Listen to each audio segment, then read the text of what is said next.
semblait primordial de vous faire cette vidéo pour vous expliquer la différence entre une écharpe tissée et les écharpes tricotées dites élastiques. La grande différence entre les deux écharpes est déjà le type de nœud qu'on va faire. Pour l'écharpe tissée, on va faire un nœud où il n'y aura qu'une couche sur le dos du bébé. On va faire un serrage pli par pli et le tissu va bien maintenir le dos de bébé. Tandis que dans les écharpes élastiques, on va faire 2 couches, voire 3 couches sur le dos de bébé pour que le dos soit bien maintenu et pour éviter surtout que le bébé se tasse dans l'écharpe. Au niveau des écharpes élastiques, comme il y a 2 voire 3 couches sur le dos du bébé, lorsque l'on fait le nouage, c'est vrai que les parents ont tendance à trouver le nœud finalement un peu plus compliqué que les écharpes tissées où il n'y a qu'une couche. La différence entre les écharpes tissées et les écharpes élastiques est aussi des fois la sensation qu'on peut avoir lorsque l'enfant devient plus lourd. Il arrive qu'avec les écharpes élastiques, comme il y a de l'élastane dedans, quand vous allez marcher avec un enfant qui est plus lourd, vous allez sentir un effet rebond et vous pouvez commencer à avoir des tensions au niveau des épaules. Tandis qu'au niveau des écharpes tissées, le bébé il est vraiment collé contre vous, vous avez moins ce problème d'effet rebond. Après, c'est vraiment quelque chose de personnel. Mais au niveau de la majorité des gens que je vois en cours, ou que je connais, ou même moi qui ai testé, je remarque quand même que cet effet rebond peut poser problème. Après, certaines personnes arrivent très bien à porter des enfants très lourds avec des écharpes tricotées et sont très contents avec ça. Au niveau des écharpes tissées, vous avez plusieurs marques. Vous avez dû remarquer, des fois c'est très dur à savoir quelle marque choisir. Il y en a avec des motifs, il y en a qui sont rayés, il y en a qui sont unis. Là, je peux que vous conseiller, c'est d'attendre de faire un cours de portage avant d'investir pour être sûr de prendre un tissu qui vous conviendra, qui ne soit pas trop rigide, pas trop glissant, pas trop court. Donc, n'hésitez pas à regarder plutôt avec une monitrice de portage avant d'investir. Il existe aussi une grande variété de marques au niveau des écharpes élastiques. Et il y a surtout une grande différence au niveau de la texture, car certaines ont beaucoup plus d'élastane que d'autres. L'élastane, c'est ce qui va conférer l'élasticité à l'écharpe. Donc pour savoir si vous avez une écharpe avec beaucoup d'élastane ou pas beaucoup d'élastane, c'est facile. Vous prenez l'écharpe et vous tirez dessus. Si vous voyez que l'écharpe a beaucoup de rebond, a beaucoup cet effet élastique, c'est qu'il y aura beaucoup d'élastane. Tandis que si vous tirez sur votre écharpe et que vous voyez qu'elle est un petit peu élastique, mais non plus pas trop, c'est qu'elle n'a pas beaucoup d'élastane. Je pense que beaucoup de parents sont attirés par ces écharpes élastiques parce qu'ils pensent justement qu'ils vont pouvoir faire ce nœud de base et qu'ils vont pouvoir le garder sur eux et enlever le bébé, mettre le bébé, enlever le bébé, mettre le bébé. Il faut bien vous dire que ça va être difficile d'enlever et mettre le bébé 5-6 fois sans que finalement votre écharpe soit détendue et finalement ne retienne pas l'enfant. Vous allez pouvoir le faire peut-être 1 ou 2 fois, mais vous devrez au bout d'un moment finalement refaire tout votre nœud.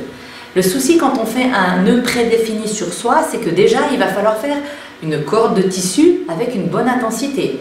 C'est-à-dire pas trop serré, sinon votre enfant il sera collé contre vous et vous aurez même peut-être de la peine à respirer et vous sentirez qu'il est trop serré contre vous.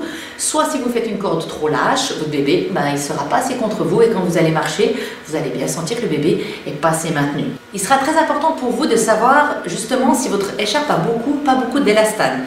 Car ce paramètre va définir finalement quel type de nœud vous allez faire avec votre écharpe. Si vous allez prendre une écharpe qui a beaucoup d'élastane, vous allez pouvoir faire le nœud de base.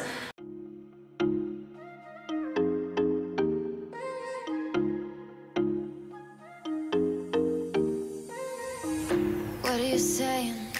Not the time or the place, baby, it's not right. It's not right, no.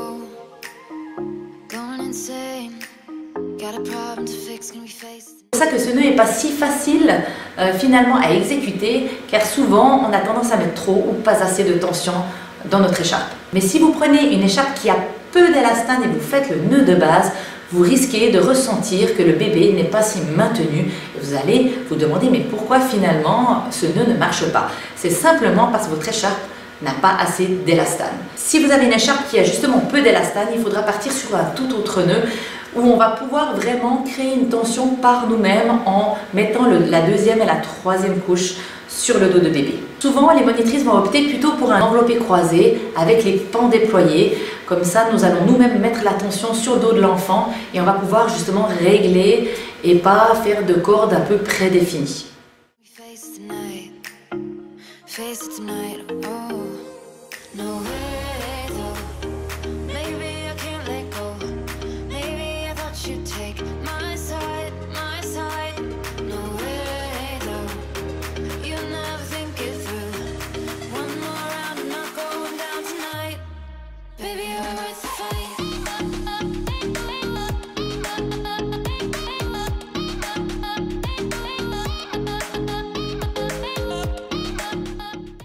faites l'enveloppé croisé avec les pans déployés, vous allez sans doute pouvoir aussi préinstaller le nœud sur vous avant de mettre bébé.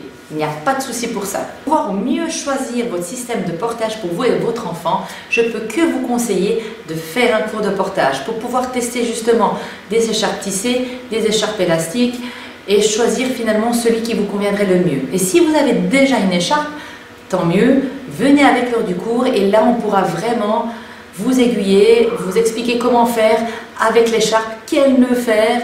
Voilà la différence entre les écharpes tissées et les écharpes élastiques. J'espère que cette vidéo a pu vous aider. N'hésitez pas à appeler une monitrice de portage en cas de besoin et surtout, bon portage à tous.